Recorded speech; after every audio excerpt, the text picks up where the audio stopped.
So I didn't plan on filming this video whatsoever, but the second I saw the Sonic Racing Crossworlds trailer, I just had to say something.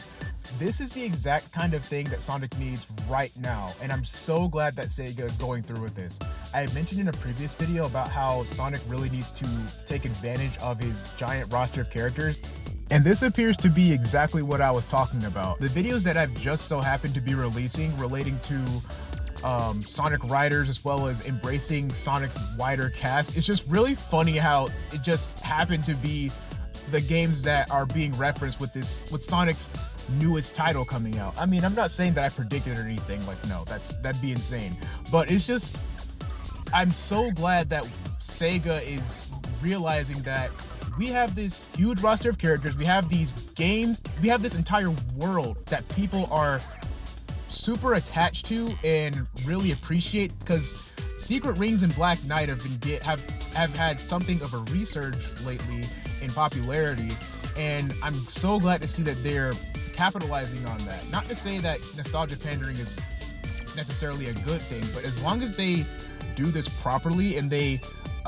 innovate on what these previous areas were supposed to be, I can see this being a nice callback to that time period, and hopefully this is a stronger focus on embracing Sonic's more story-driven aspects, because the storybook games are about as storybook as you can get. They're focused on story, and so I'm really happy to see that the Secret Rings is getting referenced. I mean, I put Shara in the thumbnail of one of my videos hoping that she'd come back in some way, shape, or form, and here's the game that she originated from.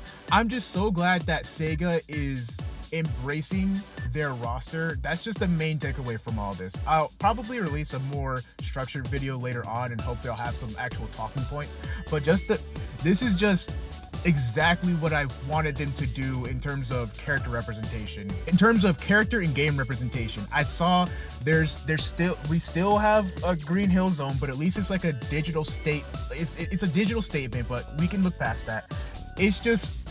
I'm just glad that we're embracing the 2000s. We're giving everything a second chance, and I feel like the approach they've been taking, based off Sonic X Shadow Generations, I think they're more so embracing the past, more so than just digging things up and just reusing them, because in the trailer you can see that the areas have been completely remade. They've been remade from scratch, and with the new game's art style, and so that's really nice to see. So at the very least, we have that. We have HD versions of various stages like Dinosaur Jungle, and I'm assuming that was Pirate Storm, and there was Metal Harbor thrown in there a little bit.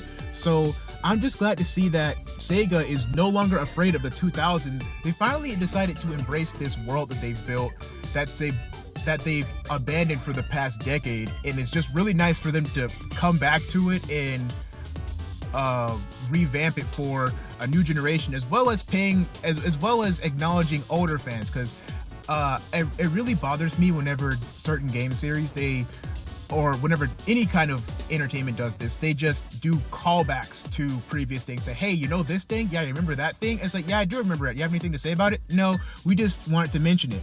This is the approach that I appreciate, where they are taking an old concept and not just mentioning it just for the sake of nostalgia, but they're actually taking some time to remake it and to hopefully innovate on it. We won't know yet if they're truly how they're going to approach that, but